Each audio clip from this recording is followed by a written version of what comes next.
Hey all, the Comics Kid 2099 here to once again dissect an episode of a superhero animated series. Today I will be talking about the new Batman Adventures episode, Double Talk. If you haven't seen this episode, you should do that before you proceed any further because I'll be spoiling this episode shortly. And if you have seen the episode, but maybe it's been a while, then have no fear because I'm about to sum up the episode before I get into the review itself. Arnold Wesker, the ventriloquist, is deemed mentally healthy and is released from Arkham Asylum, but he still fears that his worst half, Mr. Scarface, will come back. And sure enough, Wesker is plagued by voices and images of Scarface everywhere he looks. He eventually gives in and joins Scarface and his gang in a plot to steal bearer bonds from Wayne Enterprises, where he's been working since he was released. It becomes not only a battle of fists, but a battle for Wesker's soul. Will he give in to the dark side or fight against it? Spoilers, he fights against it. Cue credits. My first thought as this episode played out was that it was going to be a clone of Birds of a Feather, where Penguin attempts to leave a life of crime behind him, but humanity is awful and he returns to his villainous ways.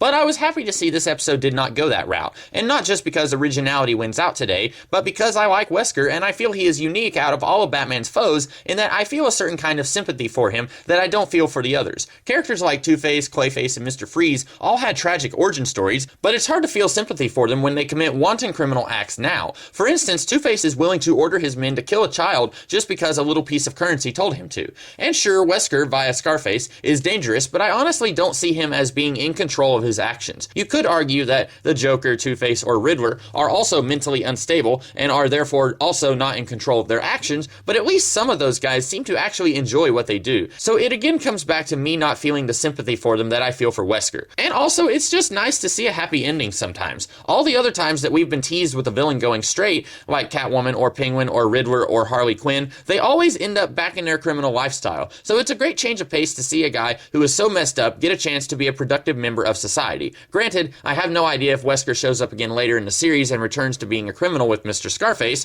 which would really sour this episode, but right now it works really great. My second thought while watching this episode was that this might be the first good episode of this relaunch series. I make no bones about really not liking Sins of the Father or Cold Comfort. I still maintain that they were both pretty lackluster and awful. And while Holiday Night certainly wasn't a bad episode, I really didn't get anything from it either. Like I said in the review for that episode, it felt like a weird little one-off episode that should have come near the end of this season instead of right at the beginning. This is the first time in this relaunch that I feel like we've come even kind of close to the great episodes of Batman the Animated Series, like Heart of Ice, for instance. While I am not going to get my hopes up, I certainly am optimistic that this will signal a wave of episodes with similar quality. And while this episode is pretty light on Batman and Batgirl, it showcases an element of Batman that I think is far too often overlooked, and that is that his Bruce Wayne persona is just as important in saving the city as his Batman persona. I don't like the whole which is the real face, Bruce or Batman thing that seems to show up all the time, because both aspects of the character can be used in his mission to save the city. Here, Batman punches bad guys, but as Bruce Wayne, he also gives them second chances, and I don't get the feeling that he's doing this just to keep a closer eye on Wesker. I actually think he wants Wesker to live a simple, crime-free life, and he doesn't think anyone else will give a released felon a chance. This is the exact opposite of what happens in Batman Beyond when Bruce doesn't trust Terry's friend Big Time and thinks giving him a chance to work at Wayne Enterprises is a mistake. But it worked there because Bruce is a bitter, crusty old man, and also he turned out to be right about Big Time anyway. Here, it's nice to see Bruce doing stuff to help people beyond using his fists.